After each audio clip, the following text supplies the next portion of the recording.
time to start. Hello everyone. Hi, everybody. Hello. Hi. Nice to meet you again. Hi, Nice to Happy meet New you all. Year to everybody. Yeah, nice to meet you Happy all. New Year. Happy New Year.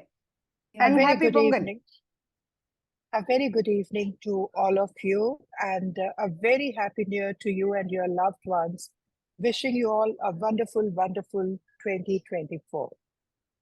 So, as promised, IUSG education team led by John Campen and with a very super solid support from all the members, especially Alejandra De La Torre and Rima Bansal, we have designed the Uveitis Grand Routes.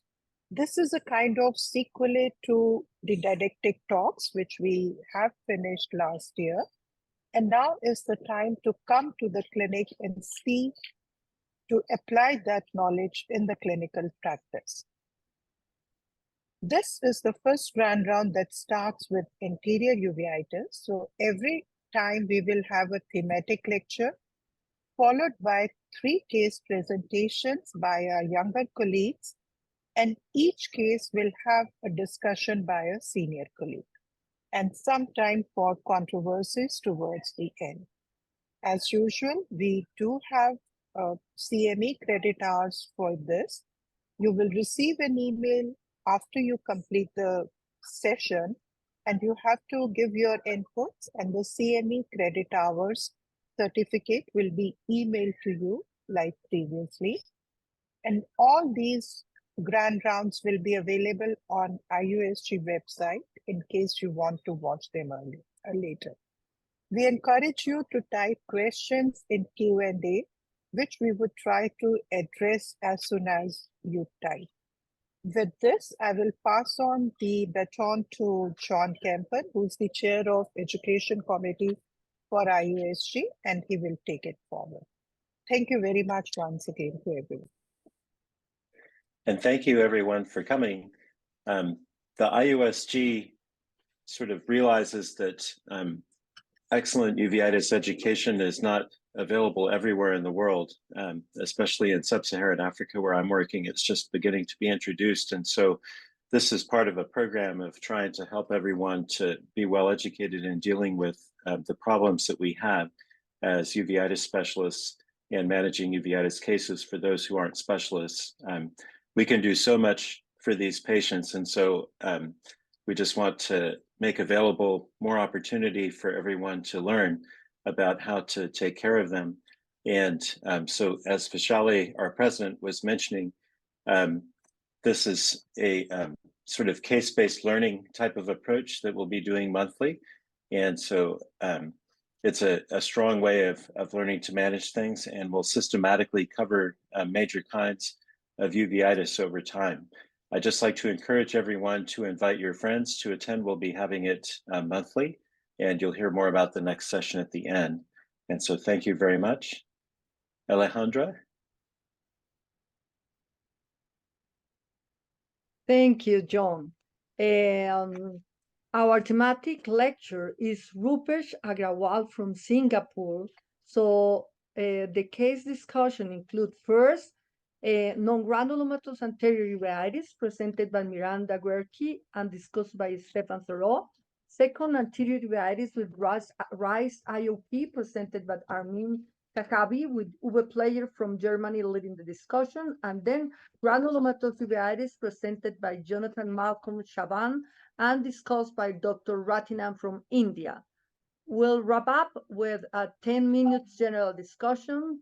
And thank you for joining us, and let's get started. Rupesh?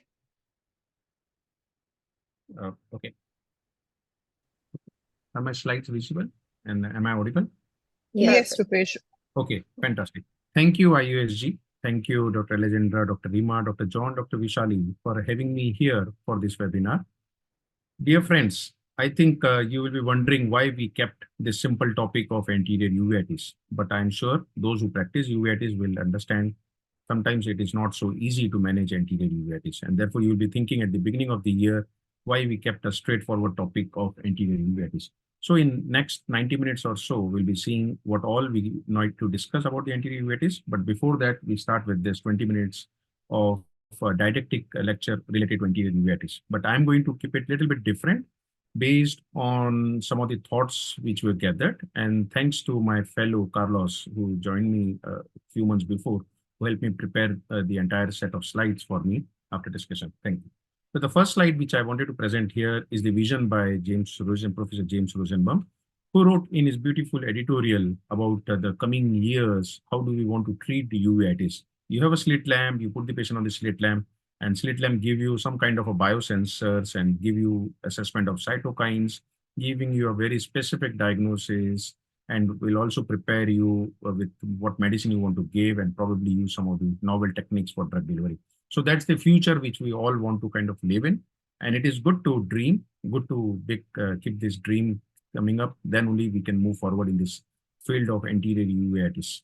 But going back to the school classroom, best is to understand why we want to treat uveitis and set up some goals and principles of management of patient with anterior uveitis. So the broad strokes, as we all understand, and those who are the new uveitis specialist or general ophthalmologist, is basically preservation of the function. That's the fundamental importance. Control of the activity in the terms of inflammation by reduction of inflammation and keeping the inflammation under suppression. Preventing the recurrences and prophylactic treatment to prevent future attacks from coming and preventing the complications. So I think all of you will agree that if we follow these broad principles, mostly we have covered everything. But however, the concept which we want to introduce and the concept which has been published in the literature is dynamic therapeutic objectives. So your goal might change as you progress further, and might be these broad principles will remain, but it has to be dynamic. You can't say that I have said this on the day one, this patient will receive 4 times a day, and you don't change it as you move forward. So this is one of my take-home messages for everyone listening to this talk. Your goals and the approach will be very, very dynamic as far as the management of uveitis is concerned. So I divided broadly this talk into 5 broad topics, as we said, at the 5 basic broad principles about management of anterior uveitis. So knowing about the epidemiology of anterior uveitis. So don't worry, this is not going to be a research topic. I'm going to keep it really practical. Second is about navigating the path to the precise diagnosis. Third is basic management of anterior uveitis. After that, if and when we need to start immunomodulatory therapy or particularly systemic therapy, and what do we do particularly in context of infectious uveitis. Now, the important topic is knowing the epidemiology. So we have global faculty here. We have from India, Europe, and even Latin America and US, the faculty who are here. But I'm sure all of them will agree with me that how uveitis can present broadly. And no one else better than John Kempen, who has worked a lot on the epidemiology of uveitis, he will agree that why such a papers are important. So one of the paper which broadly says the systematic review about 9 to 730 cases per 100,000 individuals, and how much the incidence can change, where geographic region can play a significant factor in the way we see the uveitis. This is the first thing. Anterior uveitis has been reported across many different studies, in particularly more prevalent in the Western world with non-infectious causes. So this is again coming from the literature, coming from this epidemiological paper. So you need to know that even if you're practicing uveitis, then you will be aware about what's going to hit your clinic and which is the patient you're going to see. So it is absolutely important and paramount important that we should be aware about what's happening in the epidemiological trend as far as these uveitis entity is concerned. Once again, to look into different studies coming from different parts of the world, you can look into the study by none other than Professor Alexandra and the colleagues from Columbia. The etiological cause changed from infectious to non-infectious recently, and this article was published very recently in Graphes in 2023. And after that, in Italy also, there has been a change in trend from non-infectious to infectious. And again, in another study, though published a little bit earlier, there was a change in the pattern from non-infectious to infectious. So I think Dr. Ratinam, who is on this call as well, she will agree that the change in the pattern from non-infectious to infectious, because of our ability to pick up certain things, certain clinical signs and certain tests, which we are able to say that probably it's there. A recent article by one of my favorite fellows and Dr. Ratinam's fellow is published in ocular immunology inflammation is on leptospiral uveitis. So I personally don't do leptospiral uveitis in a lot of cases, and we had a lot of WhatsApp exchange of messages about when should we do, and she published this about, and this is one of those underreported entity, and I'm sure we'll be hearing about this in coming IUSG webinars about this. So to come back to the point, knowing the distribution pattern and the changes with periodically over the time should be the objective of each and every region, particularly each societies in the region. And if possible, all the uveitis specialists, if they can educate all the other colleagues about how the things have been changing. And with the changing, we will be able to probably able to get the correct diagnosis and help our patient. So coming to the point number 2, how do we come to navigate or get a precise diagnosis in patients with anterior uveitis?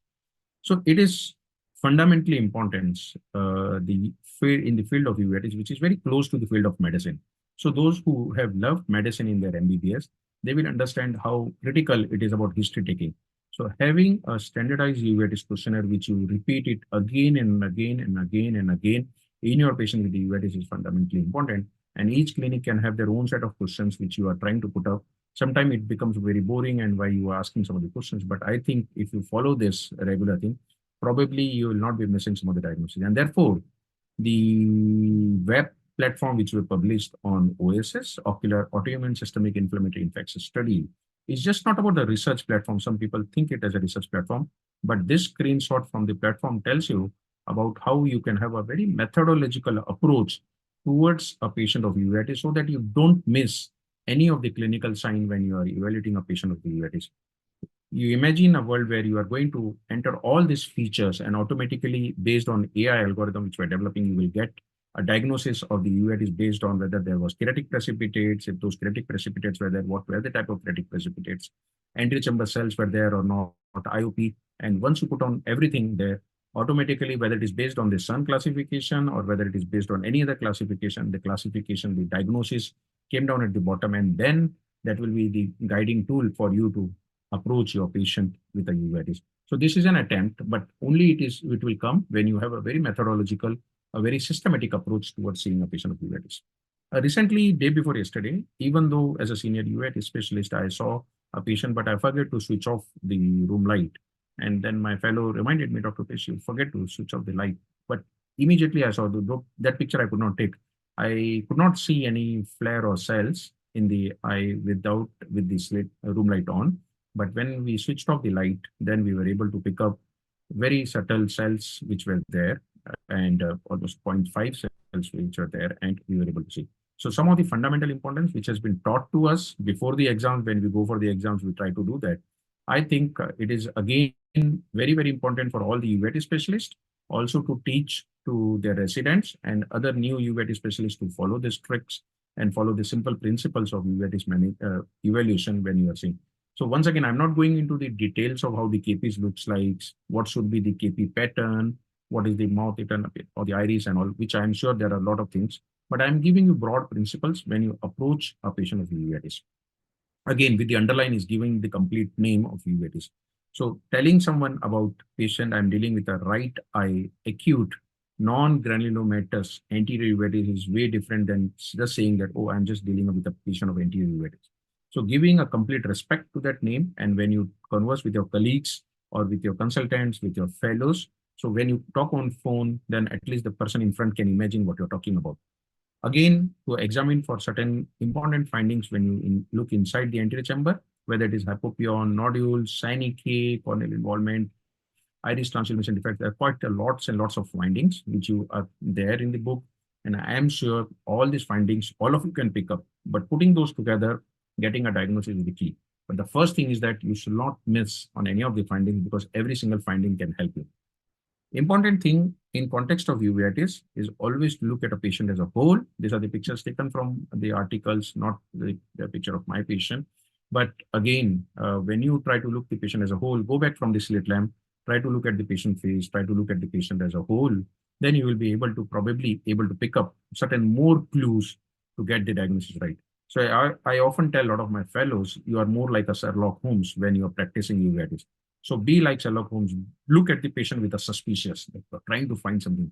so that you should have a scanning eyes, and every time you're trying to find out one little clue, which will help you. So this will be my take-home message, finding out that one extra clue, whether it is from the eye, whether it is from the face, whether it is from the body, that will help you getting an edge over your other colleagues to get the precise diagnosis. So this is again something fundamentally important. There are a lot of publications. I'm not going to get into the details of it, but algorithms which have been published in different journals, and therefore I've picked up through help of Carlos, of course, we picked up some of the articles which is published about how do you approach step by step. Again, here, as you can see in this flow chart, you go with a certain set of investigation. If those are not through, then you go for a second step of investigation.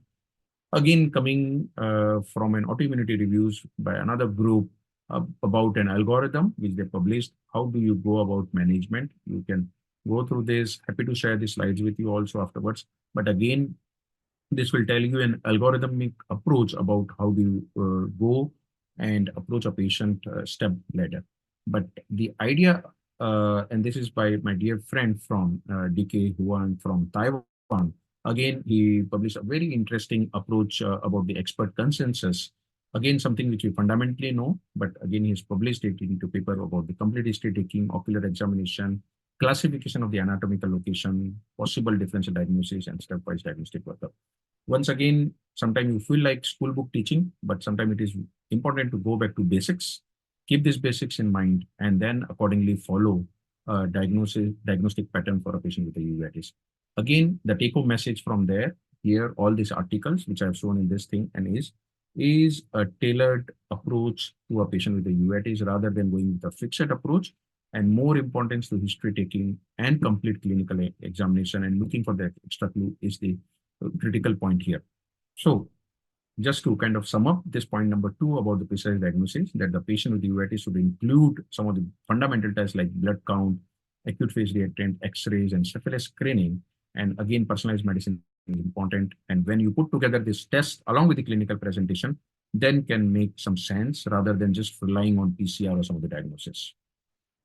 Coming to the management. So these were about the diagnosis based on the history, based on the epidemiological pattern, based on the clinical presentation, and based on certain tests which you can use.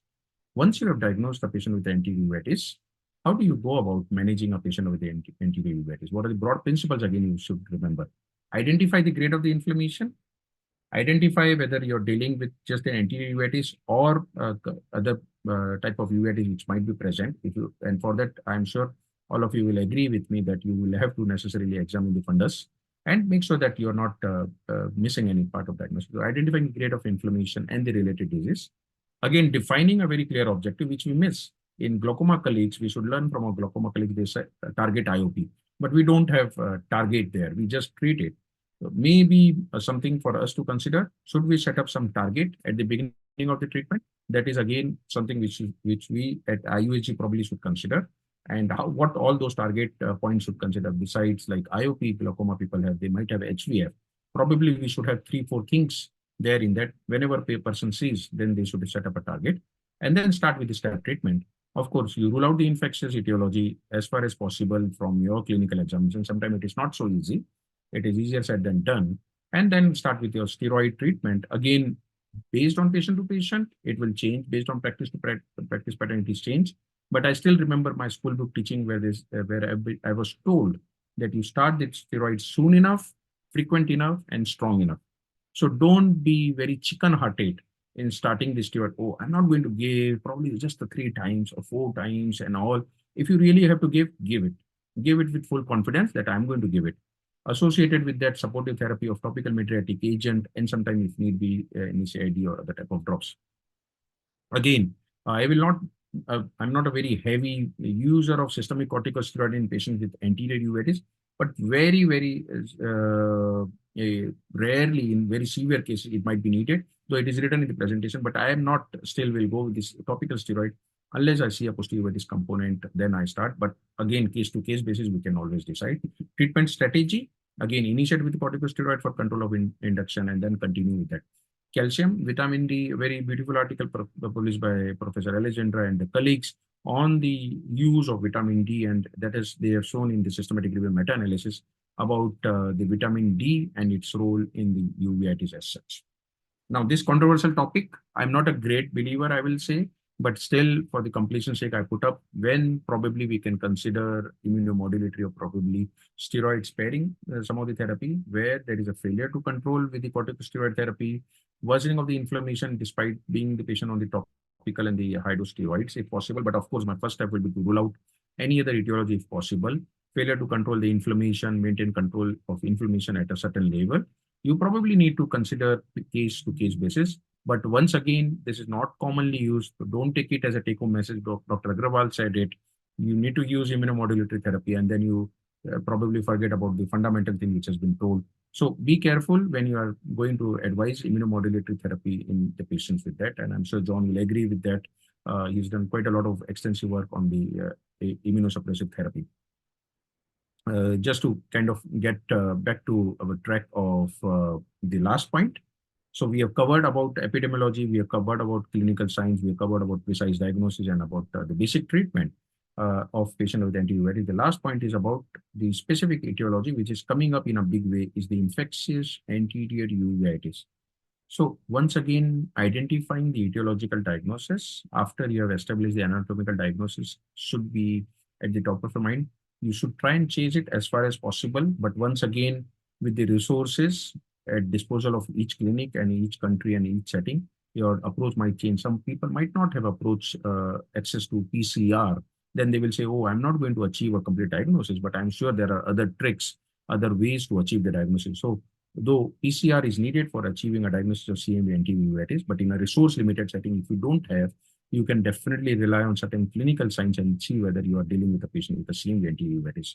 Always remember in the mind that anterior uveitis, or for that matter, any kind of uveitis, can be a great imitator, and therefore you need to look around the patient, make sure that you are making keep all the possibilities in mind, particularly based on the geographical region. In hypertensive uveitis, that is one of the word of caution. Again, keep a very high index of suspicion for a patient to have an infectious etiology for anterior uveitis. So to conclude, I like to conclude by some of the take-home messages, which I have already said. But once again, dynamic therapeutic objectives, diagnostic etiology should change with the course of the disease.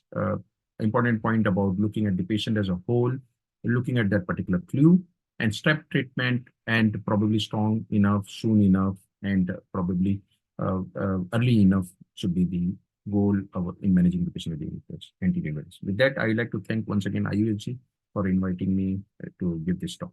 Thank you.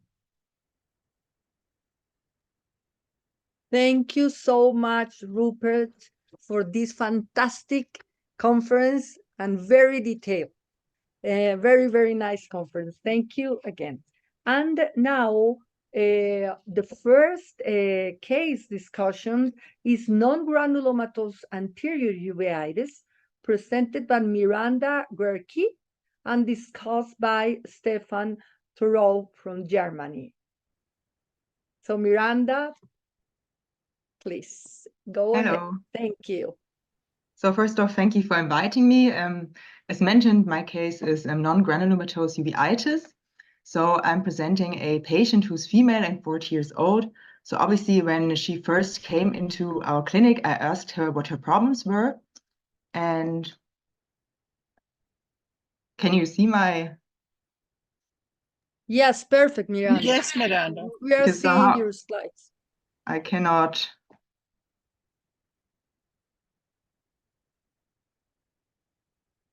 no, sorry, I couldn't get it to run. Okay, so I first asked the patient what his problems were, and she said that she experienced some blurred vision, she had a red eye, she had eye pain, she was very sensitive to light, and saw some dark floating spots.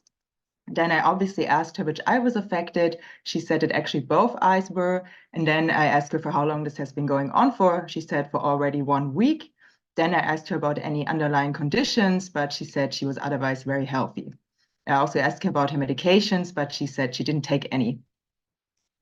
Then we checked her vision, which was quite decreased in both eyes. It was only 20 to 100, but her eye pressure was normal. Next, I set the patient next to my slit lamp and looked at her eye, where I can see that the conjunctiva was injected. She had a very red eye, And then I looked at the cornea, where I could see some very dusty keratic precipitates all over the cornea. When I looked even further into the eye, into the anterior chamber, I could see some very pronounced fibrin nets and also cells and Tyndall phenomenon, which is actually caused by scattering of light due to protein in the aqueous humor. And the flare and the cells can be actually graded by sun. You would use a slit beam that's 1 millimeter by 1 millimeter and estimate the cells in the slit beam. So for this patient, it's about, I would say, 1 to 2 plus. And then you can also grade the flare in the anterior chamber, which goes from none to a very intense reaction. So from none to plastic almost, with very hazy details. So then I looked to the iris, where I could see that the iris was stuck to the lens. And she has also had posterior synechia that resolved very quickly after applying mydriatic eye drops. After a couple minutes, she only had 2 left. And then after more minutes, there was only 1 left. When I looked at the lens, I could see that pigment was stuck to it still and some fibrin. Then I looked even deeper into the eye, into the vitreous body, where I could see that in the anterior vitreous body, there were some cells and also some haze. When I looked even further into the eye at the retina, I could see, or we did an OCT scan, and we could see a cystoid macular edema. So obviously, we now have the picture of a non-granulomatous uveitis, which we already heard before, can be associated with a lot of systemic diseases. So there's HLA-B27 associated diseases. So there's on the one hand spondyloarthritis, but the patient did not report about any joint pain or back pain or morning stiffness. Then there is reactive arthritis. Patient, as I said, didn't have any joint pain, didn't have any cystitis. Then there is juvenile spondylitis and arthritis, but the patient was always healthy as a child, so this is very unlikely. And then there's also chronic inflammatory bowel disease, but the patient didn't report any digestive problems. Then there are HLA-B27 negative diseases. There's on the one hand psoriasis arthritis, but the patient didn't have any skin lesions or any joint pain. Then there's systemic vasculitides, also some sympathetic ophthalmia, but the patient didn't have any trauma or surgery prior to her symptoms. Then there's also collagenoses and also Behçet's disease. But as I said, the patient didn't have any skin lesions, didn't have any ulcers, and had no joint pain. So polyarthritis is also unlikely. Then, as we heard, there's infectious causes. There's bacterial endophthalmitis, which can cause a fibromatous reaction, but patient didn't have any trauma or surgery before, and she's otherwise healthy, so this is very unlikely. Then there is syphilis, which always needs to be excluded, and also Lyme. So depending on the suspected diagnosis, we would do some further diagnostics. So for this patient, since she didn't report about any other symptoms, we checked her for idiopathic anterior uveitis. So we usually always exclude syphilis and check her antibodies. And then we do HLA-B27 and sometimes also check for Lyme antibodies. So this patient was treated by using topical eye drops.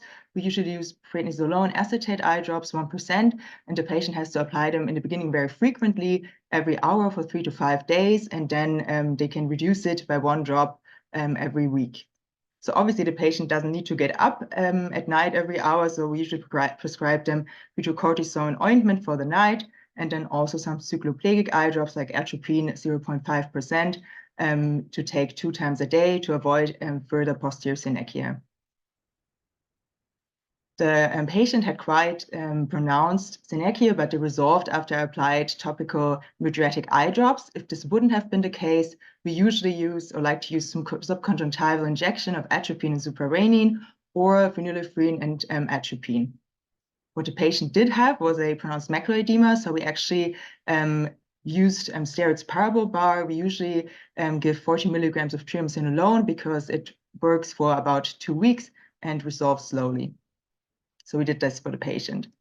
So if she would have had a protracted course, which I don't think she had because she never came back, we would use we would consider systemic corticosteroids.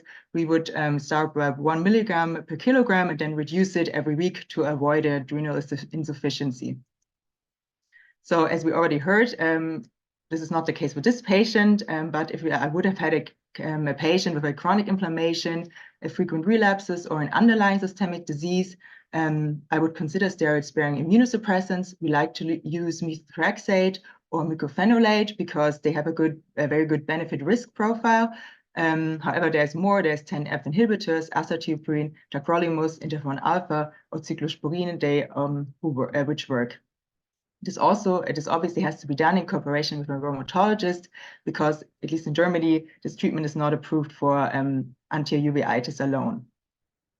The patient that I presented had a normal intraocular pressure, but if it would have been increased, it obviously needs to be lowered. So we usually start by applying topical eye drops like beta blockers or carbonic anhydrase inhibitors, which also can be given systemic.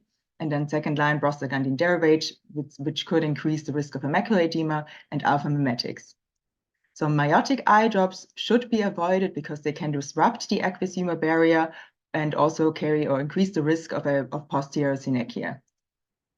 So to conclude, diagnosis is made clinically. It may be associated with a lot of systemic diseases, especially the infectious causes, and Lewis must be identified in the beginning because the treatment depends on it, and prognosis is usually good, but complications cannot always be avoided. So thank you for your attention. That's it. Thank you very much, Miranda, for your nice talk. Now Dr. Stefan Thoreau from Germany will discuss non-granulomatous anterior uveitis. Thank you. Yes, good morning. Sorry, I'm just need a second to share. I think there's one. You still can't see my slide. Sorry. No, should be better now. Can you see my slide? Not yet. Okay. Yes, perfect. Yes, Stefan, Yes, Stefan, we see that well. We hear you well. Go on. Perfect. That's always a nice moment when people say Thank can you. see my slides. I think there is this image was just taken a few weeks ago. So this is Munich. It's still cold. But now let's go into the discussion of non-granulomatous anterior uveitis. I think there's one thing that's very important, and I will have to stress it again. Making the diagnosis of anterior uveitis can only be done once you have looked at the whole eye, including the posterior pole, and have really looked at the fundus in dilated pupil. Because it's so easy to overlook a few things going on in the back of the eye unless you haven't done it. So the diagnosis of anterior uveitis really is a kind of an exclusion diagnosis that you can only set once you have looked at the fundus, at least once, and you have to do it initially. If the pupil wouldn't dilate because of posterior synechia, okay, I mean, then you're in trouble. But it's very important to keep this in mind. What I want to talk about is more clinical aspects which had not been covered so much in the previous two presentations. One is the HLA-B27 association. The other thing, these are prodromal signs and symptoms the patient has before the clinical onset of uveitis. The third aspect is sidedness, and the fourth aspect is the effect of underlying diseases in non-granulomatous anterior uveitis. The first is B27 associations. Dennis Wakefield, in one of his latest reviews, said about approximately 50% of all patients with acute anterior uveitis are B27 positive. And this is indicative, or this is only true in non-granulomatous anterior uveitis. The moment you have a granulomatous anterior uveitis, this B27 association is gone. The mechanisms of this association are still unknown. So today we would have to call the positivity of B27 just a risk factor. It's not really the cause. At least that's what we believe, but we don't know it for sure. The Sun definition of acute anterior uveitis includes, and this is important to always keep in mind, sudden onset, limited duration of less than 3 months, and in the prolonged course, recurrent relapses, separated by periods of inactivity without treatment for more than 3 months in duration. Very frequently, especially the last part, is a little bit overlooked, but you really have to carefully follow the Sun definitions because otherwise you tend to group acute anterior uveitis into a wrong category with consequences for the patients. The B27 associations is HLA-B27 in the world is changing. So in the Northern Hemisphere, it's much more frequent than in the Southern Hemisphere. Here in Central Europe, for instance, we have around 8 to 10%. And in Africa or it's around 1%, and in Southern America about 2%. So these things change.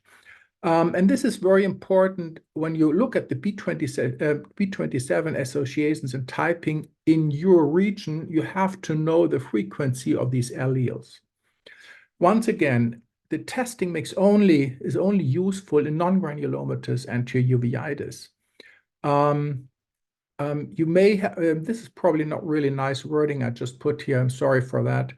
You may tend to have, for instance, in Central Europe, up to 9% of patients just being positive for HLB27, whether they have anterior uveitis or not, it really doesn't make any difference. So you may have, quote, false positive results if you do testing in a disease or entity of uveitis that's not really associated with B27. Frequently, we see patients with intermediate or posterior uveitis who had been tested for HLA-B27. And then some 10% of these patients will turn out to be positive, and this will have false therapeutic consequences. So please make sure that your HLA-B27 is restricted to those patients and those entities of uveitis that are really associated with HLA-B27. The second aspect is prodromal signs. Now, probably most clinicians, when they have patients who have relapsing diseases, patients come in and says, oh, I have this strange feeling in my eye, and it's probably a little conjunctivitis, but I have light sensitivity, photophobia, and a little blurred vision. But when you look carefully with a slit lamp, you don't see anything. Why is that? A number of years ago, we have done experiments in experimental autoimmune uveitis in rats, and looked by intravital fluorescence microscopy into these eyes. What we had done before is injected those rats with GFP positive green fluorescent cells, T cells, which are specific for a peptide of IRBP, the R14, and these cells cause uveitis once you have injected them. It takes a few days, and I'll show you the time course in a few seconds.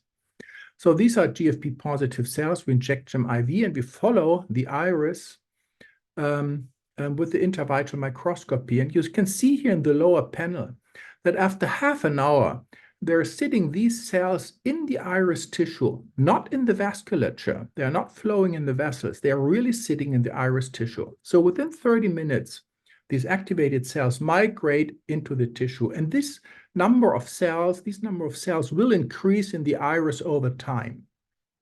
But it's very early there after the injection. Now, what's happening to uveitis, to anterior uveitis? The clinical score, looking for redness of eye, posterior synechia, fibrin, cells in the anterior chamber, the slit lamp. It takes 3 days before these symptoms come up, before the signs of uveitis come up.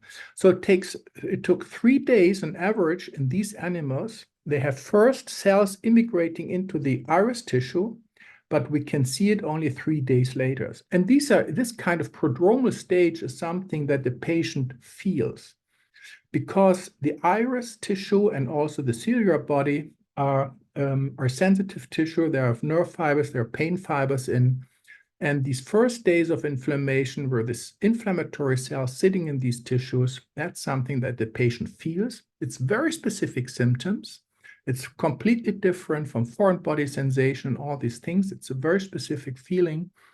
And if the patient has experience with this type of disease and had relapses previously and had these signs, these classical prodromal signs, I always tell these patients, please have your eye drops ready, and when you feel it coming, because it's a very specific sensation, then start treatment already, because you will gain in average 3 days of treatment until we as clinicians finally see inflammation and anterior uveitis in the eye.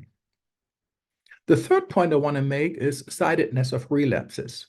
Now, in theory, if you would say, well, it's a diseased acute anterior uveitis that's alternating from one eye to the other, you would expect that after the first attack, The second attack would be with 50% chance the same eye. The third attack, 25% chance at the same eye. The fourth attack, 12.5% chance at the same eye, and so on and so on. But that's actually not what we really see. What we do see is that the first eye that had an anterior uveitis attack will be the leading eye in the subsequent attack. So what you read in the textbook, that's an alternating disease, is only partially true. In individual patients, you will see no alternating disease between the right and the left eye. And we have a number of patients who had 5, 4, 10 attacks only in one eye, and they're still B27 acute anterior types of uveitis. So just keep this in mind. The fourth point I just want to make is in acute anterior uveitis is the role of underlying disease, because underlying disease may modify the course of anterior uveitis.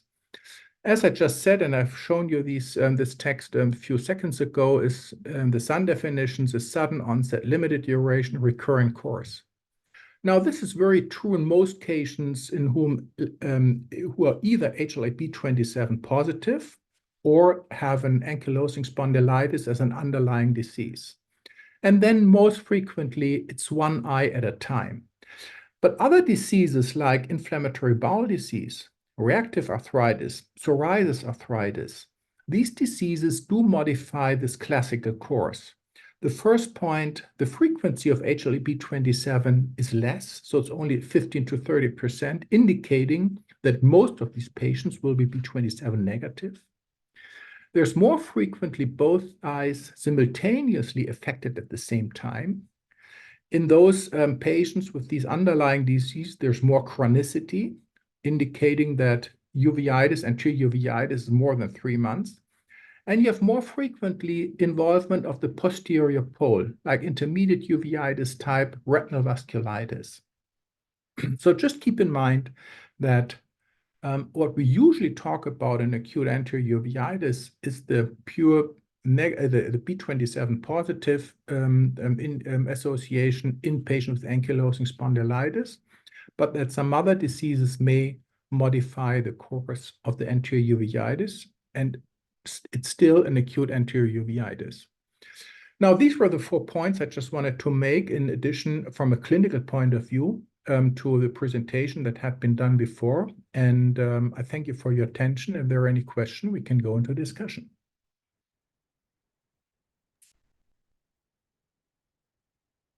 Thank you so much, Stefan, for your fantastic talk and your practical advice.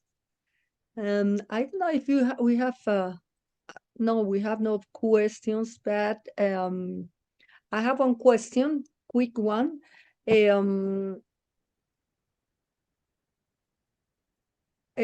How often do you use pupil dilators, and what is your preferred one? And Miranda showed a slide with the drops used, and how long does it take for synesthesia to stop breaking? Well, that's a good question. And it's extremely variable. I mean, sometimes, as Miranda showed you, we have, after putting in tropicamide, we see the breaking of posterior synesthesia within a few minutes, within half an hour or so. Yeah. Sometimes you will never achieve it, even if you give atropine and suprarenin and other subconjunctival injections. So this depends very much on the duration and the strength of the synesthesia. As long as it's fresh and the synesthesia consists basically of fibrin, like a glue, then it's fairly easy to break these posterior synesthesia. But once these have secondary become fibrotic, with fibroblast and collagen growing from the iris tissue onto the surface of the lens, then you can't do it anymore. So that's too late. So yes, there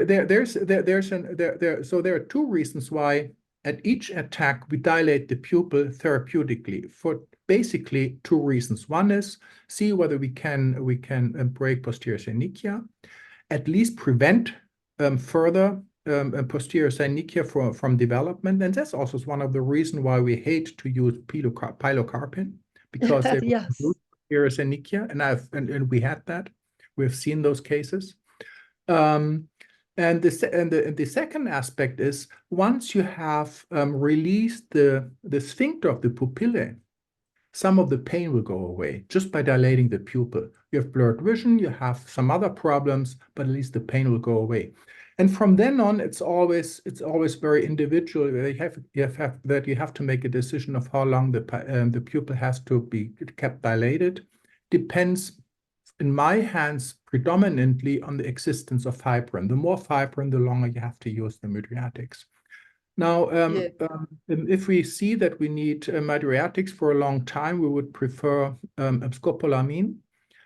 Sometimes we have to use atropine. At present, in our country, lots of mydriatic agents are not really readily available at the pharmacy.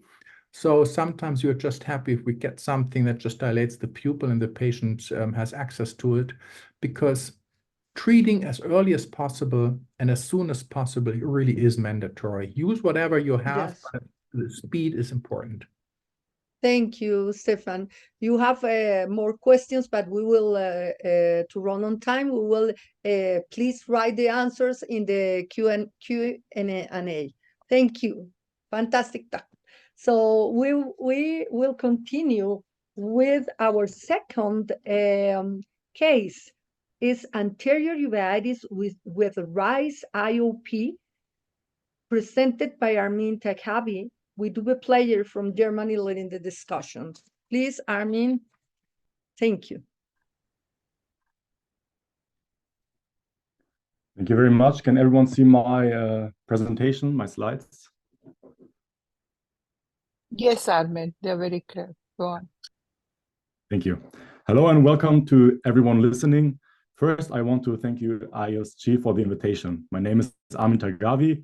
I'm a resident ophthalmologist at Charité University in Berlin, and it is my pleasure to present a case involving unilateral anterior uveitis with raised IOP that was followed at our uveitis clinic. A 57-year-old male patient was referred by his ophthalmologist due to a unilateral mild anterior chamber reaction in his right eye, alongside a long-standing glaucoma. The patient recorded no subjective complaints. At the time of presentation, he was taking bimatopros and dexamethasone eye drops. There were no recorded eye surgeries previously, and visual acuity used to be similar on both eyes. In our examination, the visual acuity of the right eye was 0.5, and the IOP was elevated to 32 millimeters of mercury.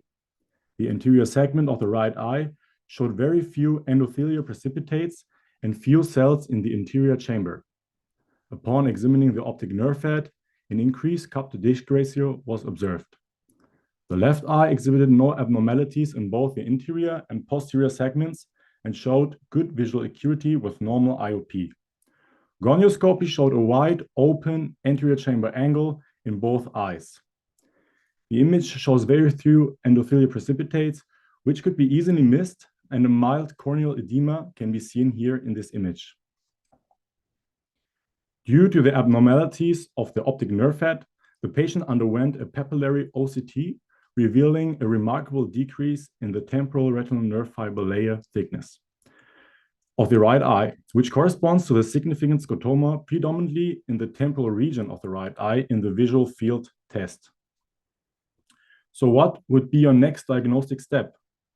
We suspected an infectious etiology and therefore decided to conduct an anterior chamber TAP. The analysis of the aqueous humor and the calculation of the antibody index revealed a significant production of CMV antibodies with no evidence of HSV, VZV, or RV antibodies. Thus, our suspicion was confirmed and a diagnosis of a CMV positive Posner-Schlossman syndrome was made. Posner-Schlossman syndrome was first described in 1948 as a so-called glaucomatous-cyclitic crisis. It is assumed that PSS is caused by acute inflammation of the trabecular meshwork, impeding the aqueous humor outflow. Furthermore, the exact cause of the trabeculitis has not been determined, although there is support for an infectious trigger. Most commonly, Posner-Schlossman syndrome is associated with cytomegalovirus, and in some cases in Asia, it is reported to be also linked to rubella viruses. Clinically, PSS is characterized by recurrent episodes of unilateral anterior uveitis. The condition manifests with significantly increased intraocular pressure, an open anterior chamber angle, few endothelial precipitates, and diffuse to sectoral iris atrophy accompanied by a mild anterior chamber reaction. Notably, there are no posterior synechia observed. Ocular hypertension can last from a few hours to 1 month, but rarely over 2 weeks, and the episodes of attacks occur spontaneously without an apparent cause. The therapy of PSS should most importantly target the reduction of the intraocular pressure. Various options are available, including beta blockers, alpha agonists, and carbonic anhydrase inhibitors. Additionally, we treat our patients with antiviral therapy. The goal is to stop or dramatically lessen the recurrence of attacks in CMV-confirmed PSS. However, there had been no established effective protocol for giving these antiviral drugs. Most of the published literature recommends a longer period of antiviral treatment. However, the possible toxic adverse effects of these drugs have to be considered. It should be mentioned that a therapy with prostaglandin analogs may have a pro-inflammatory effect, and the use of cholinergics may increase the blood aqueous barrier permeability and lead to posterior synechia. Thus, these should be avoided. Going back to our patient, we initiated a therapy with valganciclovir with 900 milligrams twice a day for 2 weeks and continued the therapy with 450 milligrams twice a day. Furthermore, the therapy contained the local treatment with dexamethasone and the combination of pressure-lowering eye drops. The patient was subsequently treated by his ophthalmologist. 1 year after valganciclovir therapy, elevated intraocular pressure reoccurred, which could not be controlled under the local therapy. Consequently, we saw an indication for a combined cataract and trabectome surgery. After several months, a discontinuation of the antiviral treatment, a new inflammatory episode occurred with intraocular pressure exceeding 20 millimeters of mercury. Therefore, performing a cyclodestructive procedure was indicated. And since then, under non-preserved local therapy with clonidine and dorsal eye drops, a stable condition with normal IOP has been maintained. There is no evidence that laser trabeculoplasty is useful and thus should be avoided in these patients. In conclusion, Posner-Schlossman syndrome can manifest with a range of symptoms, from being asymptomatic to rarely causing severe pain in patients. It typically manifests with a mild unilateral anterior uveitis, significantly elevated IOP, and potentially subtle recurrences. It has the potential to progress to unilateral open-angle glaucoma.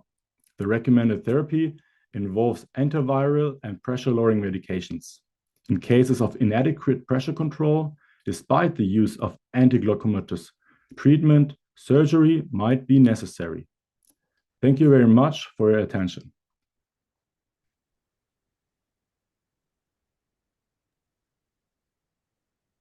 Thank you, Armin, for your a very detailed and interesting case. We have some questions in the Q&A, so if we can start to write the answers, and at the end we will answer these questions if there is no anyone to be answered. So the third case is a granulomatous uveitis presented by Jonathan Malcolm Shaban and discussed by Ratinam from India. Hello everyone. Are my slides visible? Not yet. Oh. Just a second. Is it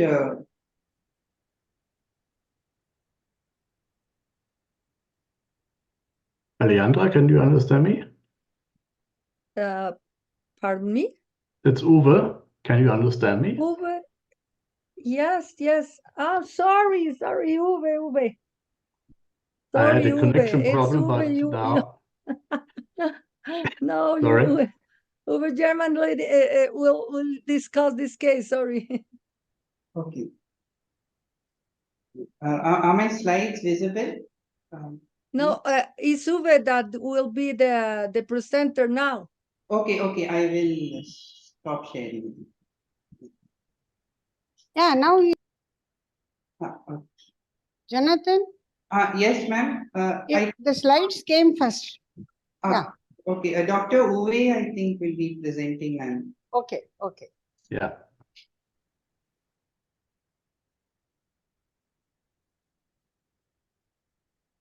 So I will share the discussion regarding the presentation from Armin. And I think that the unilateral acute anti-uveitis has to be very suspicious for in infections, but still I think there are differential diagnoses which are important. And the next question is, can we differentiate even by clinical means the different etiologies and of course how to manage these patients? So I think first we have to realize that pressure increase is non-specific, but I would think that in most cases, if you have a unilateral uveitis in the anterior segment, you have to be suspicious regarding viruses, as we just have heard, but also have to keep in mind that also other, in particular granulomatous uveitis types, may also present with increased pressure, in particular toxoplasmosis and tuberculosis, but also sarcoidosis. So I think it's always advisable, as already Stefan has told, that the posterior segment has been always even inspected in these cases.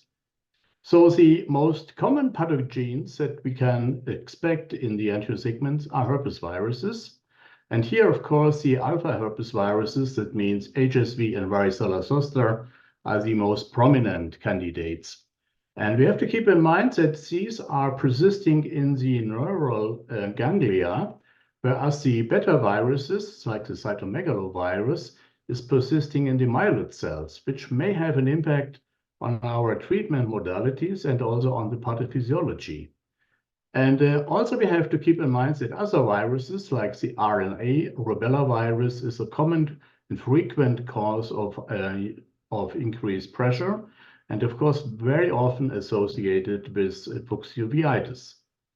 So how can we differentiate, and do we have clinical features that probably have a hint? And of course, KPs are a prominent finding in many of these cases. And if I see a patient which has a diffuse kind of pattern of KPs, also on the upper part of the endothelium, that's very highly suspicious for a fuchs uveitis, and I think it's a very important clinical finding. On the other hand, the morphology of the precipitates can give a hint, and we do know that granulomatous changes, of course, are more frequent in sarcoidosis, but also in the herpes virus family. So clinical features also on the iris, I think, are very important, and you have to look very carefully by transillumination, since we do know that occlusive vasculitis is a very frequent pathophysiology way that we have ischemia and iris atrophy, even necrosis, as you can see here. And this is certainly a link for a more severe inflammation, which is very frequently linked to varicella zoster virus. And this virus, I think, is underestimated in its clinical importance, since we do have different stages of this disease. The acute stage, which is mostly monophasic, is short, but afterwards, I think the more severe cases are presenting with vasculitis, with fibrin, hypopyon, even edema can occur, and we have quite often high pressure, up to 40 millimeters of mercury in these patients. And this has been respected in the SAM classification, and you can see that here evidence of an anti-uveitis combined, for example, with a sectoral iris atrophy in a patient which is older, probably combined with skin changes, is highly suggestive, of course, for varicella zoster. But we have also to mention that sometimes you don't have the dermatitis, and it can be then more difficult to diagnose these kind of patients. Another, I think, very underestimated problem is that these older patients may have other problems as well. So we do know that the most frequent suicide occasion is happening because of zoster neuralgia. And also the vascular complications are underestimated, since myocardial infarction, for example, is 5 times higher in patients after a zoster ophthalmic.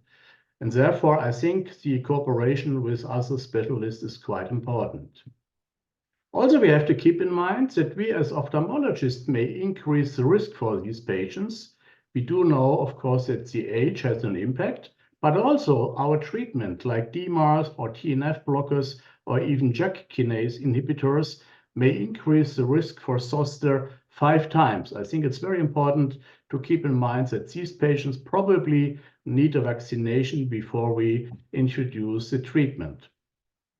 So another very important and underestimated diagnosis is certainly Fuchs uveitis, which in Europe at least is probably for up to 2 to 3% of all uveitis patients. And it's very frequently underdiagnosed because it may present not in a complete way. And it's very frequently mistaken as an intermediate uveitis because we do have vitreousase in many of these patients, whereas the index findings, the first finding Fuchs has described, the heterochromia, is only present in about 1/3 of the patients. Therefore, I think we don't have to wait until this presentation may probably occur. And here again, we do have the Sun classification for Fuchs uveitis syndrome.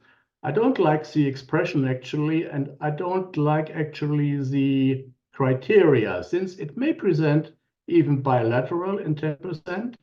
And what we can find, it seems to be an infectious disease, since in almost all patients that we see in Germany, at least, we can find the rubella virus antibody synthesis in the aqueous humor. And therefore, I consider this entity not really as a syndrome, but this can be discussed. So anyhow, in any case, when we do have an unclear etiology on any kind of suspicious on viruses, I think the best way is to really confirm your PCR, the Goldman-Whitmer coefficient. Thank you. So just in conclusion, as Armin has showed, Posner-Schlossman syndrome is not a benign uveitis entity, since it has a risk of relapses and progression. And I think this is the case in all of the viral entities that I have presented, and in particular in the older patients and in the immunocompromised patients. I think it's a problem that we have to keep the patient on the longer term treatment. I think this is a point that we probably have to discuss. And it's very helpful to have an anterior chamber tab to verify your suspected diagnosis. Thank you. Sorry for some kind of technical problems at the end. Don't worry about that. We know that you are in Vietnam and you are doing an effort to be here with us. So thank you, Uwe, for your great talk. And now granulomatous uveitis, presented by Jonathan Malcolm and discussed by Dr. Ratinan from India. Thank you, Uwe. Thank you so much.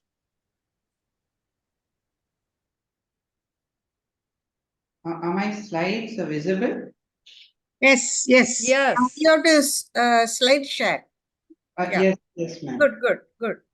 Yes. Hello, everyone. I'm Dr. Jonathan, and I'll be presenting on granulomatous anterior uveitis. So, a 42-year-old female first presented to us with left eye pain and redness for the last 1 month.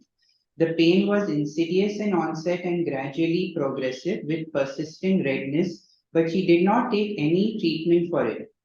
On further probing into the history, she said that 1 month prior to the onset of her ocular symptoms, she had a urinary tract infection for which she took an antibiotic prescribed by her physician. Following the intake of the antibiotic, she developed a skin rash which she then went to a dermatologist who prescribed an ointment, and then it resolved. So on ocular examination, her right eye best corrected visual acuity was 6/6. In the left eye, it was 6/9. On a slit lamp examination, there was a circumcorneal congestion. On the cornea, there were granulomatous keratic precipitates. I'm sorry, it's not very clear in the image here. In the anterior chamber, there were 1+ cells and 1+ flare. The iris showed a sort of different looking iris atrophy, which had transillumination defects noted on retroillumination. Fundus was normal in both eyes with normal optic discs. Her intraocular pressure was, when measured with applanation tonometer, was 12 in the right eye and 38 in the left eye. On gonioscopy, both angles were open, but in the left eye, we noted a peripheral anterior synicate in the inferior quadrant. So on our investigations, we found that the white blood cell count was elevated to about 18,600, and her ESR was 62. Rest investigations were normal. So we had two differential diagnoses in mind. Our first one was viral anterior uveitis because it was unilateral. There was elevated IOP. There were presence of granulomatous keratic precipitates, and there was iris atrophy with transillumination defects. But what was going against viral anterior uveitis is that she did not give history of rash along a dermatome. There was no keratitis. Corneal sensations were intact on examination, and there were presence of synicate, which is not usually seen in a viral uveitis. Therefore, we considered, could there be another cause of the uveitis, which we thought could be a drug-induced uveitis or maybe caused by a fluoroquinolone, because in India, for urinary tract infections, we usually give fluoroquinolones like norfloxacin or levofloxacin. So literature shows that fluoroquinolones can induce uveitis, and they do have a history of causing a phototoxic dermatitis after intake. They can also cause pigment dispersion, which can present with iris atrophy with transillumination defects. Synicate are present. However, points which were against the drug-induced uveitis was it was unilateral, where the only known case of a unilateral moxifloxacin-induced uveitis was when it was given intracamerally for prophylaxis of post-surgical endophthalmitis. Another point against the drug-induced uveitis was that the inflammation was persisting even after stopping the antibiotic. So, keeping an infective etiology in mind first, we treated with oral valcyclovir with topical steroids and anti-glaucoma medication to control the IOP. Patient then said that she felt better and she came to us 1 year later. When she came 1 year later, she said that she went to a local hospital which would just treat the inflammation with topical steroids, and they were also suspecting a viral etiology, so they would give oral valcyclovir. However, the inflammation would recur and IOP would be continuously elevated. She does say that she was not well compliant to oral valcyclovir due to financial constraints. And when we checked the vision, it had now dropped from 6/9 to 6/24. So now on slit lamp examination, we saw that there was a posterior subcapsular cataract. And because of the persistent elevated IOP, the left eye had progressed to glaucomatous optic atrophy. The intraocular pressure was 10 in the right eye now and still 36 in the left eye. So we did an AC tap this time, which unfortunately did come negative for viruses. To relieve the pupillary block that was causing the elevated intraocular pressure, we did a lag laser peripheral iridectomy, and we restarted valcyclovir. This is because drug-induced uveitis we can now definitely rule out, as it has been a year with persistent inflammation. So we started maximal medical therapy for IOP control. restarted topical and oral steroids, and we also started topical ganciclovir ointment. When the inflammation came under control, we took up for phacoemulsification and trabeculectomy. And at her final visit, the inflammation and IOP were well controlled. So I would now like to open for discussion whether we could have considered an alternate diagnosis or an alternate line of management. Thank you. Thank you, Jonathan. Thank you. Very well done. Thank you. Thank you so much, Jonathan.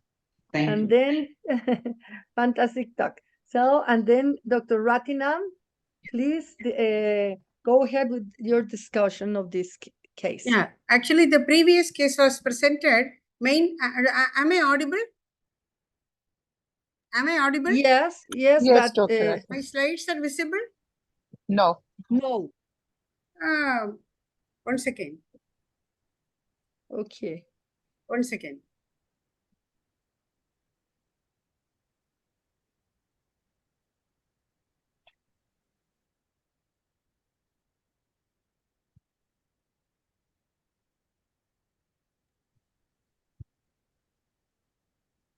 Is it visible now? Yes, now they are Yes. visible. Thank you, Dr. Ratinam. Go Thank ahead. you. Thank you. The reason we presented that case was such a peculiar iris atrophy, and viral PCR, RT-PCR were negative. However, we don't have any answer. Probably metagenomic study would have showed us some new virus. So we wanted to present the diagnostic challenge, but granulomatous uveitis is so many types, so many etiologies, and it is very, very important to touch upon at least common etiologies. To come to the commonest ones, tuberculosis, very, very important, sarcoidosis, followed by traumatic, fungal, and parasitic. So there are quite a lot of granulomatous uveitis, but this is anterior. So I am not touching the pan-granulomatous uveitis, just anterior granulomatous uveitis of other causes other than virus. So whenever we see such a granuloma and hypopion, it is 99% we suspect tubercular, and we could immediately do as anterior chamber tap, and we stain for tubercular bacilli. And in this case, patient also had lung involvement. So this is a very typical tubercular granuloma in the anterior chamber. I in fact had at least 5 or 6. Due to time constraint, I'm showing just one granuloma. So now we move on to the second cause, sarcoidosis. So this is also a granulomatous uveitis, either unilateral or bilateral, and many times we may have some lymph nodes enlarged, which can be biopsied and proved. So tuberculosis and sarcoidosis is very, very important. Then, in fact, acute bacterial syphilis also we have to consider, even though it is very rare. So chronic bacterial tubercular, acute bacterial syphilis, and autoimmune cause sarcoidosis. And now coming to the fungal.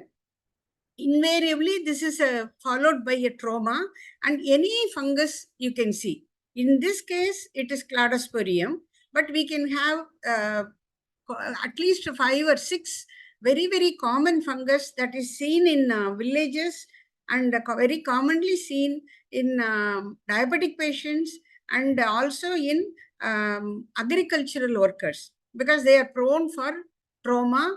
And every time, whenever we aspirate, we do come across with some surprise, some funny virus. Very difficult to treat, but now we are coming to the parasitic etiology, which is very recent onset. We have recently found out this. You can see in the picture that it is a solitary granuloma in the anterior segment. What happened a 2 decades back, there was a South Indian village, and from the village, there are 4 children with similar granulomas. it was very surprising to see 4 children with granuloma because tuberculosis will not occur such a big epidemic. And when I was talking to the patient was very proud to say that we have more than 30 to 40 children with the same eye disease. So it was very surprising to us. And when we asked the further history, they told whenever they take bath in the pond, when they swim for a long time, they get red eye, and those people get the eye disease also. It was very, very positive history of exposure. So we went to the village and we collected all these boys, and we took them for surgery and aspiration of these granulomas. And we took 40 samples, 40 granulomas. And you all know our mentor, Dr. Narsingh Rao. I handed over paraffin blocks of 40 samples. And surprisingly, 3 samples showed evidence of trematode particles.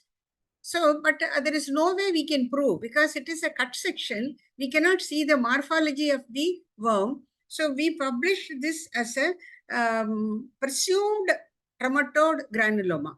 This also occurs in association with subconjunctival granuloma and Calazian-like lesions and anterior chamber granulomas. And so initial clinical picture with the presumed diagnosis was published as early as 2001 and 2002. And the intermediate host is snails. So this is exactly like schistosomiasis. In India, all these patients were treated as tuberculosis some 30 years back. All these patients were put on TB because it is like tubercular granuloma. But at least our study showed that it is not TB. So we started asking the doctors not to start TB treatment. We further wanted to prove the etiological factor. And only way is molecular diagnostic. So we collected the snails from the pond and we collected these larvae. It is very easy when you put it in a petri dish and give enough light. All these larvae will come out swimming in the petri dish water. So we collected DNA from the larva as well as from the granuloma, and we did sequencing. We did initially RT-PCR. We collected the DNA and then we did sequencing and blast analysis, and that proved as the trematode. Trematode disease, you all know schistosomiasis is very common in Africa and South America and Southeast Asian countries. And similarly, we have flatworm trematode infection in the eye. We were able to pinpoint the cause as procervum, this species in our area. Later, we published in Archives of Ophthalmology about the etiology and also in emerging infectious disease. This is important to be presented in International Uveitis Study Group because this disease is not only seen in South India. This is seen in Brazil, Egypt, Madagascar, and Sri Lanka, and several Southeast Asian islands. So this has international implication. Now several papers have been published from these countries after our research work. And many countries thought it is a fungal lesion. Some of them thought as tubercular lesion. And the treatment is only aspiration of the granuloma. So thank you for giving me this opportunity. Thank you so much, Dr. Ratinan, for this fantastic and very, very interesting case. We have an active Q&A and also a very good time for discussion. So I saw that Dr. Uwe Player would like to answer some questions live.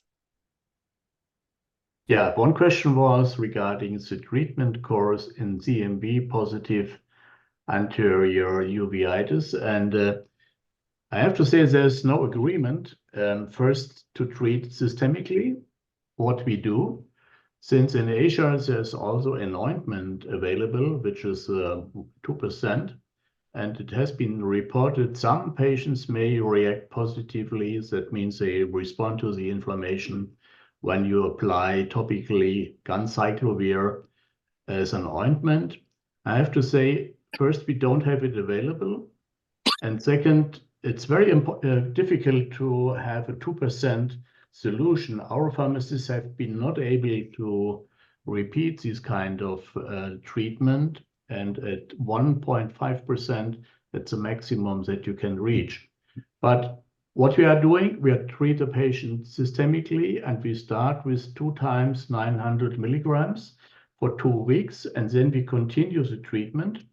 And again, as I mentioned, there is no really agreement how long you keep the patient on treatment. We do at least 6 months. And there have been one study, I think, from Tübingen, where most of the patients have been kept on 2 years, which is, I think, very costly. That's certainly a concern that we have to keep in mind. And also, valganciclovir is not as, let's say, safe as acyclovir. So we have to keep in mind that also leukocytes may go down. You may have a leukopenia in a long-term treatment. Therefore, I think to keep the patient on a safe, stable side regarding recurrences, and the treatment effect should be, of course, be seen in these patients. But how long, again, nobody can, I would think, tell how long we can keep and should keep the patient on ganciclovir. But maybe other people has other experience, and certainly a point to discuss. Yeah, I do agree with you. It is very difficult to stop, and a drug is very expensive. The moment we stop, it comes back again. It's very difficult. Yeah, we have some patients even begging for the longer treatment, and if they tolerate it very well, and it's a single eye patient, there are always occasions where you have to keep an individual perspective on the patient, and some won't like to stop. I think it's not indefinitely, but up to 2 years, I would think it's not a big problem if the costs are not a concern. How's the experience with topical treatment? I mean, we are not happy with topical treatment, but what I realize is that if you do a quantitative PCR, you may have a kind of an idea if it's a low load of viral replicants, maybe the topical treatment is sufficient. Unfortunately, again, we don't have it available, but it might be an option. And I think an important point is also that the CMV has a more deleterious effect on the corneal endothelium. So we did a study and we could see that the other eyes and non-affected eye had significantly higher endothelial cell count. And if you have to do surgery, which is of course in these older patients quite often, it might be that you may run in problems if you don't really observe carefully the endothelium of these patients. So I would advise in the affected eye, if you do glaucoma surgery or if you do cataract surgery, to do first an endothelial cell count, since it might be a limit below 800 cells per square millimeter. And it's another finding which is different from HSD and varicella zoster, where you don't have such a strong impact on the corneal endothelium. So there seems to be a more endothelial problem anyhow, not only on the vasculature, but also on the corneal endothelium.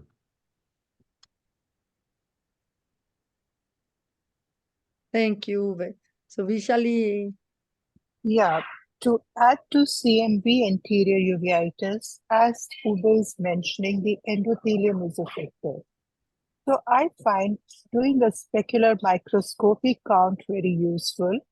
And if you have a unilateral disease, you will invariably see a reduced count in the affected eye compared to the normal eye. Also, if you have confocal and you can look at the owl-like inclusions, like many of the questions was regarding, like if PCR is negative, what do we do? But if your clinical picture is very characteristic, you have reduced count on specular. Confocal is very rarely positive, but if you find it, These are the very important clues towards CMV. And in my experience, topical works well along with anti-glaucoma and steroids. And we did the Titan study where we did find that there was a variation amongst the experts regarding the duration of the therapy. Asia is the region where CMV is seen more commonly, and studies from Sunfik and group have shown that topical is the first line of therapy for them, ganciclovir topical gel, and I use it all the time.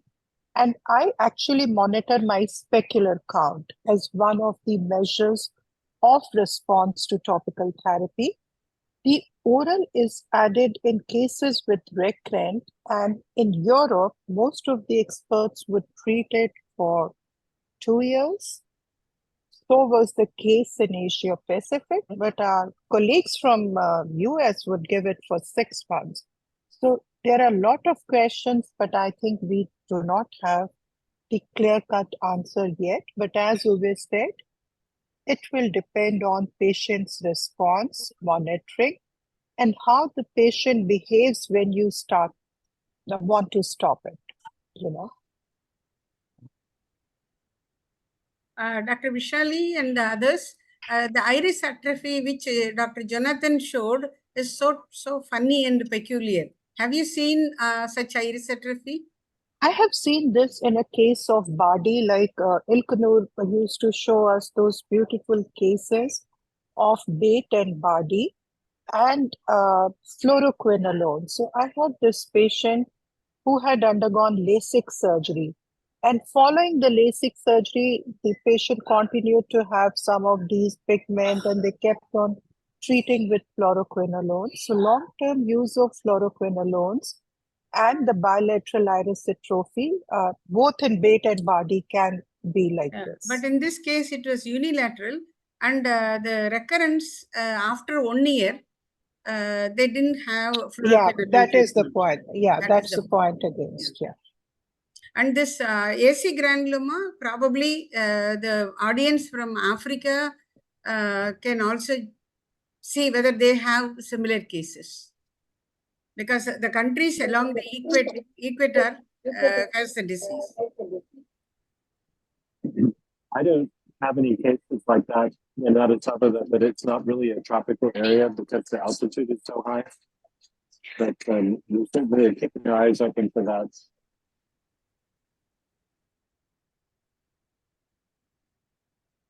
I have a question for the first case. Maybe Stefan can answer. The first case had non-granulomatous anterior uveitis with cystoid macular edema.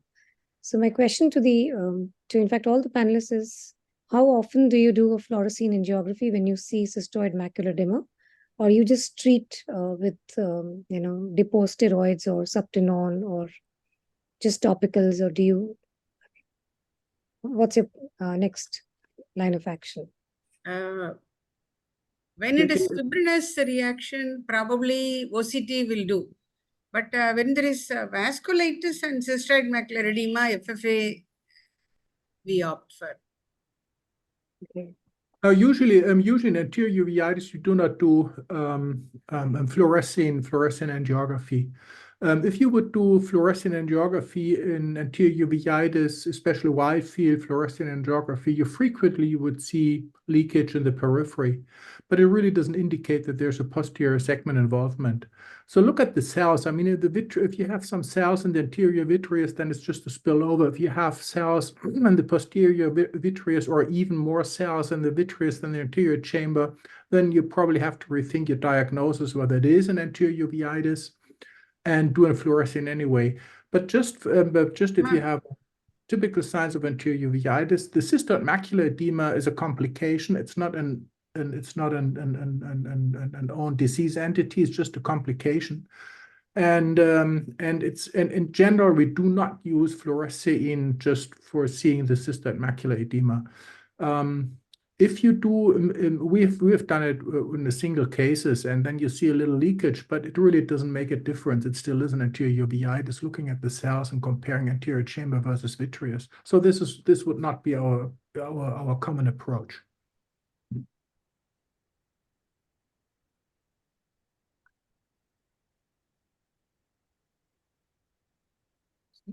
Any other comments, or are people doing it somewhere in other cases differently? The reason for me being a little reluctant with fluorescein angiography is it's an invasive diagnostic, and you sometimes may have allergic responses. So fluorescein angiography is something where you really should have a good reason to do. Yes, and we have also the possibility to make a non-invasive test such as OCT. So Yes. probably it's better if you suspect a cystoid macular edema clinically, you can perform OCT. And that's what you usually do. Exactly. I think in cases of anterior uveitis with loss of vision or reduced visual acuity, doing the OCT is almost mandatory, because mild macular edema are just not really easily be seen clinically, not with a 90 or a 78 or whatever diopter lens. So in a way you really have to do, because cystoid macular edema also always is a good reason to intensify treatment, because cystoid macula really requires treatment. There's no excuse. So OCT is the issue. Exactly. We have some interesting questions, and I know that some of them are just answered, but it would be interesting to also comment about some of these questions. One of these is in cases. Oh no! One of these, Ilknur asked, I don't know if there is any triggering factors. We do see more acute anterior uveitis relapses in early spring, but the role of season is unclear. So do you think is any seasonal variation in anterior uveitis? And the other question was about the trauma, if it's a trigger for anterior uveitis in HLA-B27 patients. What do you think about that? Well, the answer with the seasonal stuff, that was my answer to the question. Yeah, so we do see it. We do see it sometimes. Statistically it's a mild effect. So maybe there is some seasonal influence. I think statistically there is, but I really can't give you an answer as to why is that the case. What are the mechanisms behind it? We really don't know. There is a question addressed to me. Dr. Amin is asking, do we have any systemic parasitic treatment? No, there is no systemic parasitic treatment, because it is a dead parasite, a dead larva in the anterior chamber. So we have to only surgically remove this. There is no medical treatment.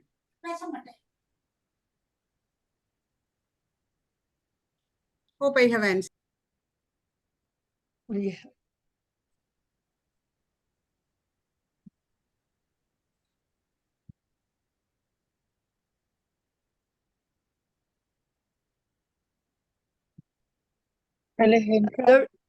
There is another interesting question, and it's about the role of using topical non-steroids anti-inflammatory drops to reduce the rate of recurrences in HLA-B27 anterior uveitis. Again, probably I think I would have to comment on this. I know many use it. my personal experience with non-steroidal anti-inflammatory drugs as topical treatment for preventing recurrences are pretty poor, so I just don't do it. I prefer to use steroids, preferably prednisolone acetate, giving the patients once a day, 3 times a week, 2 times a week. I even have some children in whom who have 2 drops a week or just 1 drop a week and are quiet, and when they go on holidays and forget, they suddenly come back with a relapse. So I personally prefer steroids, and I'm not really very happy about the use of non-steroidal anti-inflammatory drugs. By the way, if you use it more frequently, there are some disturbances to the ocular surface, especially the corneal epithelium. But I know that I always realize and see that other people use it and seem to have different experience. So probably someone here from the panel can comment on it, please. I agree with Stefan, and he's already typed.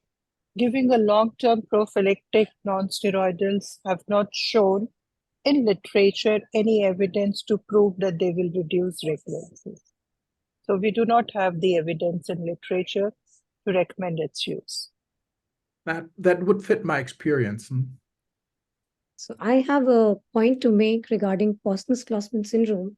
I don't know if any of you has seen any of these patients presenting later on with retinal necrosis, because I have a patient who presented with Postner-Schlossman syndrome in 2018. And on follow-up, she came in 2022 with an acute retinal necrosis in the same eye. I have seen PS syndrome earlier, coming back with ARN after years. Yeah. So it shows that we have a persistence of the virus maybe in the leukocytes and then probably reaching the posterior part of the eye and maybe causing even ARNR, which is rare. I mean, acute retinal necrosis, was the patient immunosufficient or did he have any kind of immunosuppressive? Systemic comorbidities. And that also says that probably it's not only the CNV, probably it is the HSV or the VZV, which is in the eye. So, most of the time we relate CMV with Postner-Schlossman, but I think it is the other way around also. Yeah. Well, I think the problem is that all these viruses persist. Yeah, even if you successfully treat, you'll never get rid of them. So whether they pop up again as in chronic anterior uveitis or may, for a reason we do not know, suddenly affect the retina and lead to retinal necrosis or retinitis. I mean, this may happen, but I think it's rare. I think I just. If I think back, I can recall one patient whom I had. Secondary infection. The other possibly mechanism could be that some other infections, that some other diseases may lead to a short-term type of immunosuppression or long-term immunosuppression, and then which we do not detect clinically. But I mean, honestly, all these things are just speculation. And we also have to keep in mind that the older patients have these kind of immunosenescence. So the response, we know this also from Toxo and for other infections, that the clinical course can be quite different in a patient over, let's say, 50 or 60 years.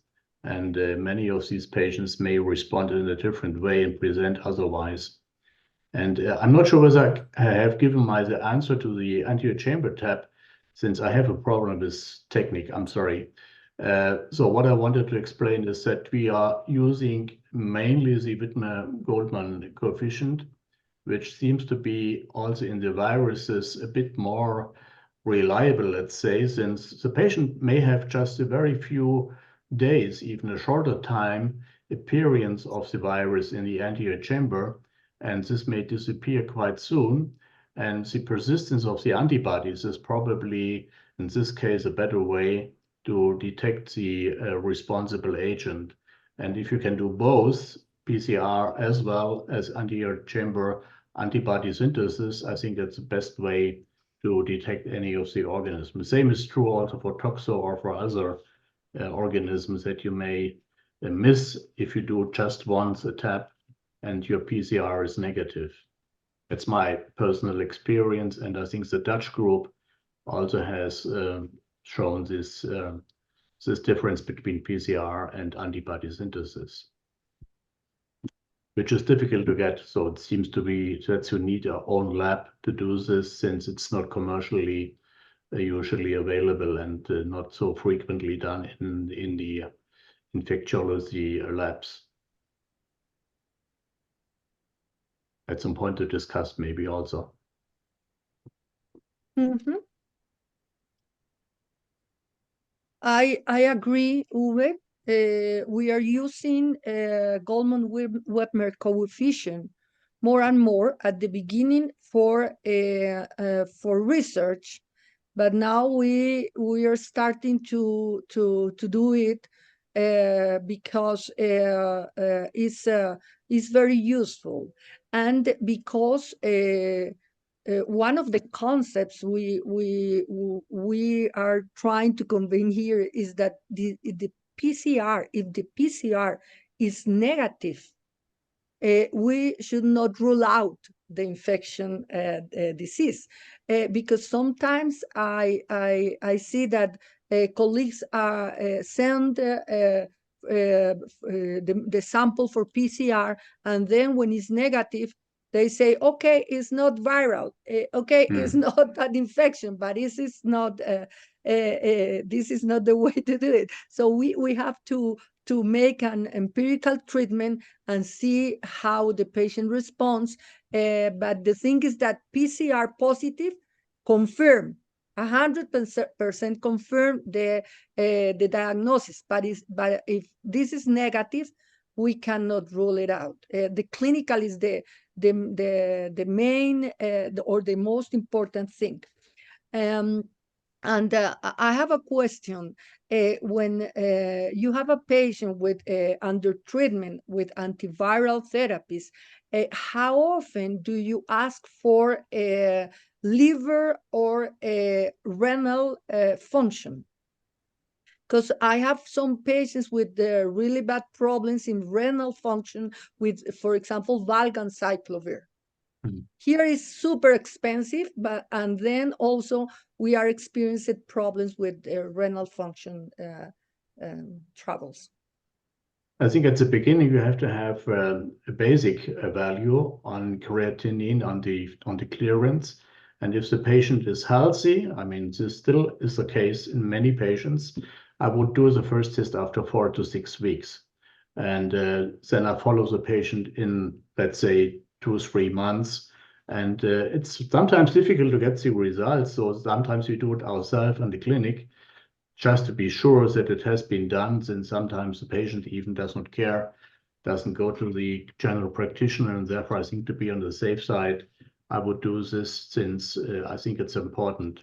It's not the kidney function, it's more the leukopenia which may have a problem. And we had 2 patients out of, let's say, 60 CMV positive Boston-Schlossmann, which had a problem with decrease on the leukocytes, which was not critical in any of these patients, but still you could see it was not a normal count. And then we have to be careful, and luckily then we could stop the treatment anyhow, so it was not a problem, and the leukocytes recovered, so it's not a persistent problem. And I mean, even in acyclovir, you have to adapt the dosage on the renal, on the kidney function. Exactly. At the beginning. And if it's an older patient, I early would check and see how the clearance and creatinine in these patients might be. And you have to adapt your dosage. So if it is already compromised, then you have to lower your dosage, which you can do easily if you do it IV in acute retinal necrosis. But in the long term, of course, you can also adapt your oral treatment in these patients in response to the kidney function. Thank you, Uwe. And do you take the anterior chamber tap before starting the medication? Because the performance of the results of the PCR positive are lower when the patient starts the medication. We do the anterior chamber tap and the Goldman-Webber in our patients. So that's yes, but before starting the medication, or no, I mean, if I'm sure clinically that the patient has. If it's acute retinal necrosis, of Okay. course, there's no question about No, this. yes, in acute Yeah. retinal necrosis, no doubt. But even in the anterior chamber, let's say the anterior uveitis case, if I'm clinically sure, then I would start the treatment. right away. Yeah. Okay, perfect. Thank Alejandra, you. I think Yes. time to wind up. Okay, We are okay. running over. Please, thank you. Thank you, everyone, especially Alejandra, for this. So, if I can conclude what we heard from our amazing speakers, that first was the case shown of a non-granulomatous anterior uveitis. So, you look for the simple closed fibrin, acute attack, and Stephen showed it beautifully that many a times the patient will have prodrome. They come to you with a feeling that something is not right. You may not see cells on the slit lamp, but if you do UBM, actually your ciliary body will be swollen. Everybody doesn't do UBM. There is no need. Just ask the patient to carry their topical steroids with them and start using it. Stephen beautifully showed the HLA-B27 versus non-HLA-B27 and what could be the differences. But I do understand that many of our colleagues are from the countries where HLA-B27 may not be done routinely. It's not really required to make the diagnosis. Even if you cannot do, it's okay. The treatment essentially remains the same. Topicals are the mainstay, and we add, the immunosuppression very, very rarely.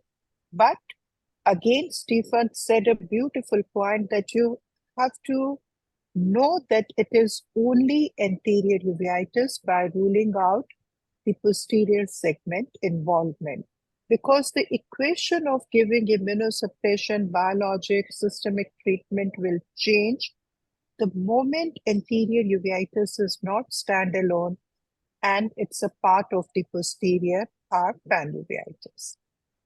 Now, coming to the question of the viral anterior uveitis, I think Ube discussed it beautifully, and the most of the questions were directed towards management of viral anterior uveitis, and Alejandra took it up very nicely, the discussion. The bottom line still remains the majority of the questions were about qualitative versus quantitative PCR. In Titan group, we did show that our experts do not repeat the AC tabs to see whether the titer is reducing or not. You rely on the clinical clues. Your IOP going down, anterior segment inflammation decreasing, and if you have the specular, the endothelial count getting reversed. You do not really have to tap. The second question which people were, like a lot of our friends were asking is, like, is it okay to give steroids even if it is viral? It's a very slow growing CMV, and if you see uveitis, you are not sure it's viral or not, you can start the treatment empirically also if you do not have the facilities to do PCR. Because in the real world, many of our colleagues may not actually have access to PCR. So if you suspect it clinically, start it. If it's not responding, then we go on to, further investigations. Drug-induced uveitis is not common, but Dr. Ratinam beautifully showed the various etiologies that granulomatous uveitis can cause. And as has been seen, granulomatous is likely to be more infective than non-granulomatous. And in the end, just one point, these are all for adult anterior uveitis, and Alejandra has planned a separate session for pediatric because the same etiologies may not apply to pediatric or even geriatric population. So we will address them separately, and these are the general age group that we are, addressing in this question. So One last question to all panelists. I'm going to invite one by one, all of you, to give a take-home message to our attendees, just one-liner or two-liners for anterior uveitis. So we start with Ube Claire. So what I would do regarding the impression of any kind of infection is to subtly look to your slit lamp and observe the findings that you may detect. I mean, it's sometimes easy to identify, let's say, for example, a patient with Fuchs uveitis, and it's very important not to overtreat this, I mean, not to treat even these patients. So I think it's another very important message. These patients are not so rare. And if you have clues for a viral infection, I think even if you don't have access to the more sophisticated techniques like PCR, you can probably rely in a single eye patient with IOP increase that it might be a herpes type virus, and you may treat the patient adequately regarding antiviral treatment and lowering the eye pressure. And if it's response, you may see this as a positive finding that confirms your diagnosis. Stefan? Well, non-granulomatous anterior uveitis is basically the other side of the coin. Make the diagnosis, treat early, hit hard, dilate the pupil, look at the fundus to exclude posterior segment involvement or not to oversee any posterior segment uveitis. Think of the prodromal states that will help in experienced patients to tailor the treatment, optimize the treatment. The other important issue is that we just touched briefly is treat effectively cystoid macular edema and non-granulomatous anterior uveitis, and explain to the patient that this thing might be relapsing, and the relapse is maybe 2 or 3 times a year and may take another 25 years before the next relapse comes. So it's extremely variable. Thank you. Rima? As you correctly mentioned, granulomatous uveitis is often infectious.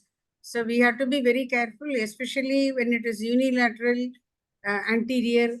We have to be very, very cautious, because the other non-infectious like VK syndrome, sympathetic ophthalmia, sarcoidosis, they are autoimmune. So when we make a mistake between sympathetic ophthalmia and VKH and sarcoid, just by giving steroid, we may not harm the patient. But a fungal granuloma in the eye should never be treated with topical and oral steroid. As Vishali Gupta mentioned, we have to be cautious about infectious causes. Thank you, Vishali. Thank you. Rima? So I think especially in unilateral anterior uveitis, I would always pay attention to the fellow eye, because many times we get clues from the fellow eye, and especially non-granulomatous anterior uveitis, patients of HLA-B27. So although they're symptomatic in one eye, sometimes they have those pigment rings on the anterior lens surface in the other eye. And also while it's mandatory to dilate the affected eye with anterior uveitis, we may also get some clues from the fellow eye dilated fundus examination, like, old vasculitis or chororetinal scars or anything of that sort. So John? So John doesn't seem to be there. Last comment from Alejandra, who has masterminded the whole event. Yes, Alejandra. Yes, so one of the important things here is that the optimal therapy in anterior uveitis depends on the cause, severity, and the associated systemic disease. And topical and systemic steroids should be used enough, soon enough, often enough, and long enough to secure the desired results. And we should monitor in response to treatment. It is essential. And anterior uveitis should be also referred early to the uveitis specialist, because sometimes it's like, no, it's not a posterior or panuveitis, so you should refer always to the uveitis specialist. I have a comment for a quick answer for all of you. And if you, sometimes we see colleagues prescribing dexamethasone and fluoromethalone instead of prednisolone, where there is hypertensive anterior uveitis of viral origin. What is your opinion about this? Uwe, one last question. Would you give or not fluoromethalone instead of dexa?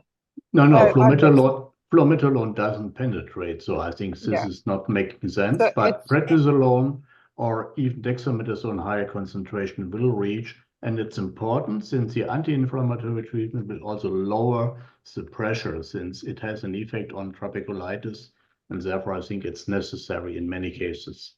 Absolutely agree. Because sometimes we see fluoromethalone or dexamethasone and not predni because there is a very high pressure. But we should put the patient under predni. Thank you. And keep in mind that it takes time to higher the pressure. The pressure doesn't go up within 3 days. So the response takes at least a week. So if you have a high pressure and are suspicious that it's probably drug-induced, it takes some time. So it does not immediately go up. You know, I always ask my patients to dig out the first episode when they presented. If the pressure was sometimes you record recorded at the first time, but over a period of time, it becomes drug-induced, you know. So that is a very important step. I would like to thank Miranda, Armin, and Jonathan on behalf of all of us from IUSG for doing such a wonderful job and presenting great cases. Before I pass on to John to say the last words, on behalf of IUSG, I would like to thank you all for attending the webinar.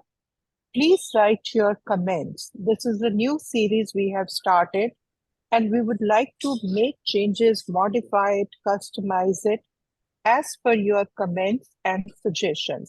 So I always read all the comments you people write. So before sending, please send this so that we can modify. And our next same grand round in the series would be on 10th of February, which will be on intermediate uveitis. And hopefully Alejandra and team is going to compile up all these cases as IUSG Grand Round resource, which will be available to you with all the discussion synthesis. Over to you, John, to conclude.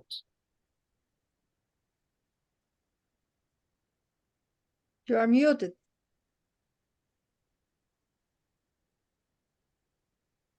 John, you are muted. Yeah. We cannot hear you, John.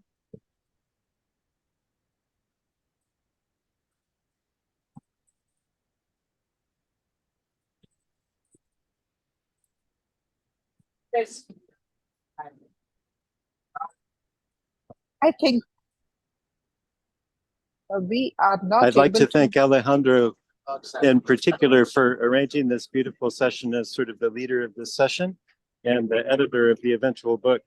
And also Rima as secretary of the education committee. So thank you so much. And we really appreciate everyone calling. And I'm sorry, I'm having some technical difficulties, but thank you. It was a beautiful session and a great start to our Grand Round series. Thank you. Thank you. Thank you, everyone. Thank you so much. And see you on 10th Great session. Thank you so much to all of the participants. Rima, there is Rima, please answer the question. There is one question which you can answer very well. Q&A. You can just type the answer. I can't find the question. It's in Q&A. But it's showing. Somebody's answered. Okay, perfect. Okay, thank you. Thank you. Bye. Goodbye. Thank you. Goodbye. Bye. Have a nice weekend. Thank you so much.